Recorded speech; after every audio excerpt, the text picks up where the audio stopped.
Hello everyone, Vic here with another video. Today we're talking the top 10 episodes of Tales from the Crypt. And listen, this is one of my favorite anthology horror shows growing up. I was a little bit young when it first came on. It was like 1989, 1990. So you would see, for me, I saw repeat episodes on Fox. The original episodes came out on HBO, but then sometimes they would show reruns on Fox, which would have commercials, maybe edited down a little bit. So I got sort of the sedated version as a kid, but then growing up, I got the full series on DVD, which has remained the only real place to get it in terms of physical releases. We're waiting for a Blu-ray, a remastered version, but there's all kinds of rights issues with Tales from the Crypt. They tried to bring the show back a couple years ago. I think Jordan Peele wanted to do it, but actually, M. Night Shyamalan wanted to do it, but there's so many rights issues with the show that it's really not on streaming. They can't really bring it back for a reboot. A lot of the episodes are on YouTube, and I do have the DVD box set. But watching it on DVD, I got the full, unedited, not sedated experience. And since then, Tales from the Crypt has become one of my favorite TV shows of all time. I actually even place it higher than Are You Afraid of the Dark because Tales from the Crypt is balls to the wall. There's it's not for kids, it's for adults, so you can do anything you want here. The gore, there's a lot of fun stories here, a lot of cameos from would-be famous actors that would go on to be big celebrities. So today we're counting down the top 10. If you want to watch the show again, I would recommend just search these episodes on YouTube. They're all on YouTube for the most part. If not that, of course, the DVD is always available on Amazon, so that's a good way to go as well. All right, quick runner-ups here to get to as well. The show ran for 7 seasons, so there's a lot of episodes here. Probably going to miss a few that a lot of you love, so in the comments, let me know if you have a favorite Tales from the Crypt episode. And, of course, hit the like button, the thumbs up, and please subscribe if you have not. All right, runner-up, episode called Dead Right. Dead Right has Demi Moore, and she goes to a fortune teller who tells her she's going to come into some great fortune. She has, she's a waitress. She has an admirer at her strip joint, which is basically this guy who with tons of makeup and I think wearing the fat suit is like very, let's say, Beauty and the Beast type relationship with her and Demi Moore, with him and Demi Moore. But she's in it to try to have him die and then inherit the money that he's going to have. But it all goes wrong. It's a morality tale, as a lot of these episodes are. Dead Right with Demi Moore, fantastic episode. Also, King of the Road has a young Brad Pitt. And it's kind of Fast and the Furious-ish, where him and this older gentleman are both kings of the road in terms of street racers. So they're going to have this back and forth street racing dynamic that gets a little bit heavy. And it's life or death stakes in street racing here. So if you're a Fast and the Furious fan or just a Brad Pitt fan, it's actually a fun, quick-paced episode, King of the Road. All right, but let's get into the top 10. Number 10 for me is called Let the Punishment Fit the Crime. It stars the mom from Home Alone. The mom from Home Alone who, I don't know the actress's name, but she's always fantastic in everything she pops up in. In this episode, she takes one wrong turn scenic route and ends up in some town where she ends up in court supposedly to, pay like a ticket, basically, a minor traffic violation, but then she stumbled into the wrong damn courtroom, as Bert might say if he came here. So she's tried with unusual punishments like being whipped, being held in solitary confinement, electrocuted. This is like the craziest court system jail town ever. So it's a fun episode. And I recommend this highly. It's in one of the later seasons, which with Tales from the Crypt, what to know is that the show does get progressively worse over time. It still holds its quality for the most part of the first 5 seasons, but seasons 6 and 7 definitely kind of fall off a cliff a bit. So this is a later episode, but one of the standouts in the later seasons, I would say.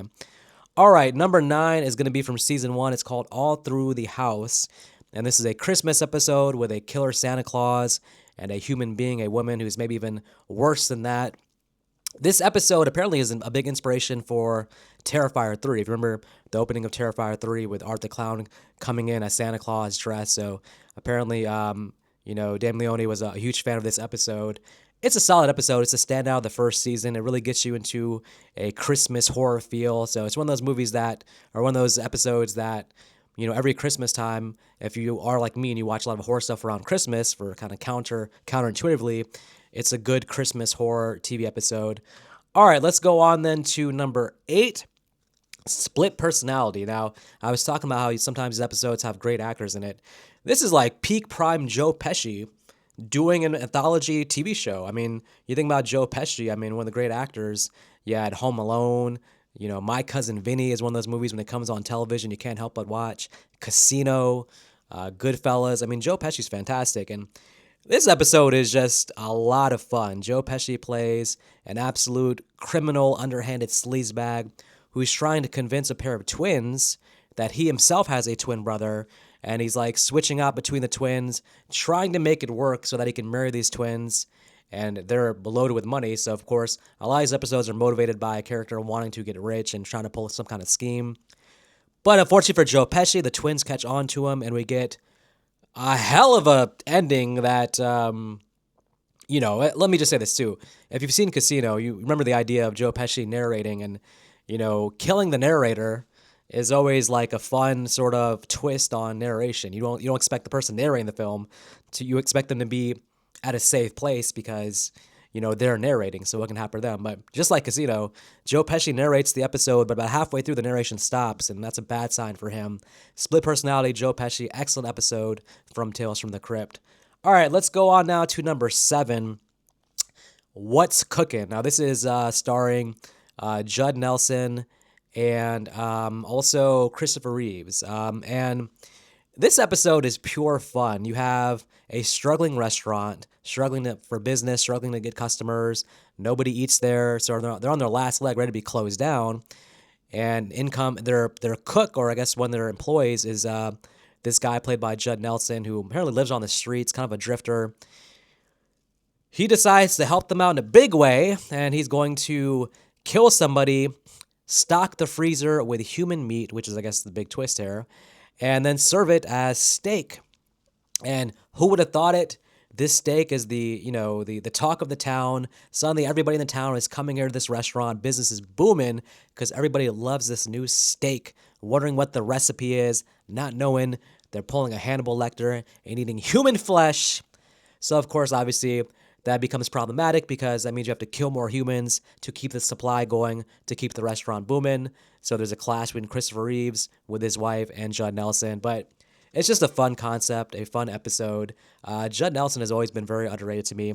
He has a sort of slasher-type film he did called Relentless from the late 80s.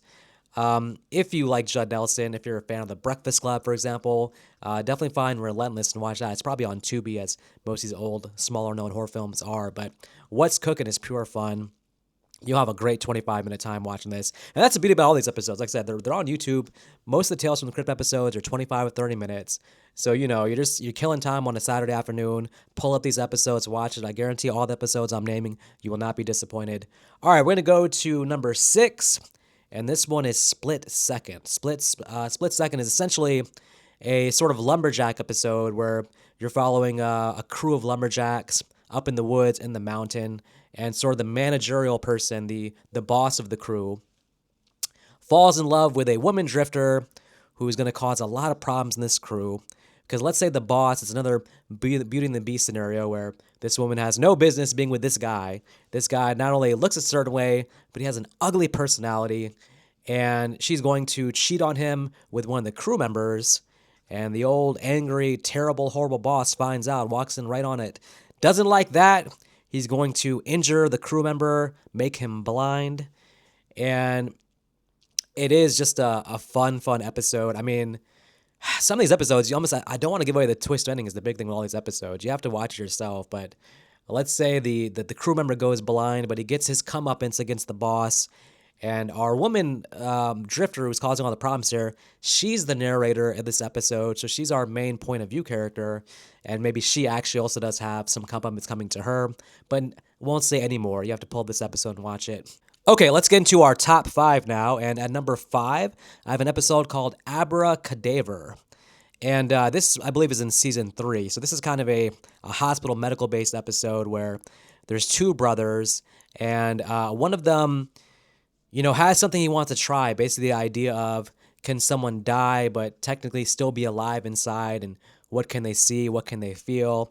So he's going to try this experiment on his brother who controls the money here, will be able to fund the project if he can be convinced of the, if this is going to actually work. So he tries it on his brother, and we get this wild ride of the brother thinking he's dead, but of course inside he's still alive. So he's seeing everything happen. But I don't know, this is a fun episode that really test the relationships of the test the relationship of these two brothers, and also you get a lot of point of view shots of somebody playing a dead person, and the idea of like how people act around you if they think you're dead, if no one's watching, and then also, as with many of these episodes, you get a twist ending that really seals the deal. I don't know, something about this episode is just a unique piece of filming. It just the point of view shots from the dead body feel different from anything I've seen.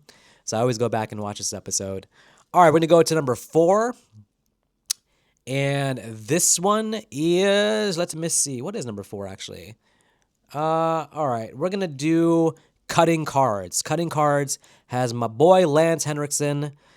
We know him from Pumpkinhead, from Terminator. Always great in everything he does, I would say. Cutting Cards is basically the idea of well, I'm gonna say friends very loosely. Two antagonists, two very competitive people who want to one up each other, always want to get over on the other. Their main method to do this is poker. We start off at a big poker bar where you get the dialogue back and forth. You realize these characters have a big history with each other. They've probably been competing since kids, probably when they were 5 years old, going back and forth, rock, paper, scissors, seeing who the best rock, paper, scissors player is. But as adults now, they're obsessed with this idea of beating each other. And it's going to take many forms in this episode. We're going to do poker. We're going to do Russian roulette. I guess really not poker, but they're going to do some kind of card game there. But you slowly realize that even though these guys are acting like they hate each other, it's not, I'm not going to call it a love story, but it's almost like they're also kind of like soulmates because like they probably can't find anybody else who has that same level of competitiveness than each other. So in a way, they kind of need each other to keep this game going. And this game's going to go to great lengths, but it's just two very strong performances by the one actor, I don't know the actor's name, and Lance Henriksen. And yeah, this episode has a lot of rewatchability. I watch this episode probably like once a year. It's not a horror episode though. There's nothing supernatural going on, nothing really. It's just a fun character dynamic of two characters who are so competitive, who hate each other but also kind of need each other. Cutting Cards, fantastic episode. All right, we're getting into the nitty gritty now. The top 3 Tales from the Crypt episodes. Okay, number 3. Okay, let's get into number 3, which ironically and just by pure osmosis is called Three's a Crowd. Now this is a typical tale of jealousy gone wrong. You have a guy and his wife going up to a cabin with an old friend. The old friend's making a lot of innuendos, a lot of statements that, maybe think that the husband here, who I guess is not in the best relationship with his wife at this current time, is starting to get jealous of the friend, thinking maybe there's something going on, something more going on between the friend and the wife. And slowly this jealousy is going to consume him as the episode goes on. And it's going to take a big turn at the end where you're just like, oh my goodness, this dude's jealousy just took him over the edge. It's a classic tale. We see it in many different forms, different movies, but for the 30-minute runtime here, it really plays it perfectly. Strong performances. This episode always stood out to me. Three's a Crowd. Definitely watch out if you get a chance. Okay, now let's go to number 2. And number 2 on this list is going to be The Switch. The Switch is actually an episode directed by Arnold Schwarzenegger, believe it or not. He actually has a cameo at the beginning of the episode. It has this old actor who was also in the Tales from the Dark Side movie as well. Recognizable for sure. Very unique actor. If you know what I'm talking about, you've seen him in other things, but he's always kind of a standout. You have Kelly Preston here as well. Now, this is an episode that's all about the idea of the fountain of youth.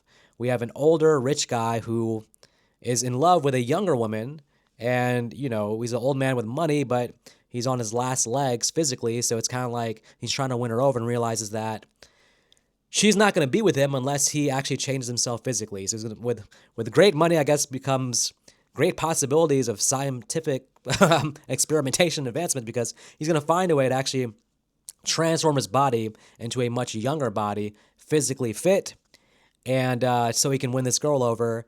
And man, it's be careful what you ask for episode because, of course, with transforming his body with a scientific, with an unnatural way, this is going to come with a lot of big side effects here that are going to end up screwing him over. But this episode is an excellent, just again, there's always a lot of morality in here, and there's always a lot of lessons to be learned. But this episode stands out big time. Again, another great twist ending, which all these episodes are actually known for, it seems. All right. Number one, though, my number one favorite Tales from the Crypt episode, by far, no question. It's kind of an off kilter episode. I think it's probably the season finale of season 3. It's called Yellow. Um, Yellow it's a wartime episode. So I mean this is definitely a script that I don't think was meant for Tales from the Crypt, but got transitioned into, let's use this for something. Let's throw this into Tales from the Crypt because there's absolutely no horror elements here. It's mainly just an episode that it has Kirk Douglas, the older Kirk Douglas, and then his son. His son has passed away since. But this is a great episode about a guy who's in the army at war, but doesn't really want to do it. Doesn't really have the inside feels for the bravery needed, I guess, to do certain things. So he wants to get out, but he's there because of the expectations of his father. His father has led him here because his father is a big general in command of the army. So he wants his son to kind of follow in his footsteps, but his son wants nothing to do with that. So it's that push and pull between these two elements of a son forced into a life he doesn't want. It all comes to head when the son basically bails on the army, pretty much, exposing himself as sort of a coward. And in war times, if you do that, sometimes you get sentenced to death. That's what happens here. But you have a really interesting father-son dynamic because the father here, Kirk Douglas, he wants to hold up his reputation as an army general, and he wants his son to uphold that too. But he doesn't realize that his son was never really meant for that life. So you have that push and pull of, how's this going to turn out? And how it turns out is pretty fantastic, I have to say. Like I said, this is an episode, again, like Cutting Cards, that has a lot of rewatchability. I watch this episode probably once a year. It has Lance Henriksen again, which is always a fantastic addition to any Tales from the Crypt episode, and just great performances. This feels like it could have been a really good movie, honestly. It's actually a longer episode than most of the episodes. I think this episode runs into 35, 40 minutes. Because they actually want to show you the war scenes and stuff, but it feels like it could have been a great movie in itself. So, okay, so those are my top 10 Tales from the Crypt episodes. Again, they're all pretty much on YouTube, so I highly recommend when you have some downtime, you're bored, whatever's going on, you need to kill about 30 minutes, turn on some of these episodes, watch them, especially around Halloween time.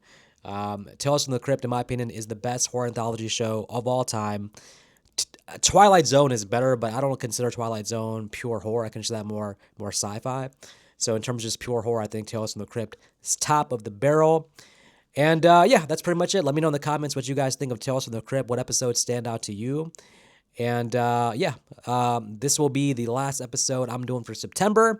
October, we're jumping right into Halloween stuff.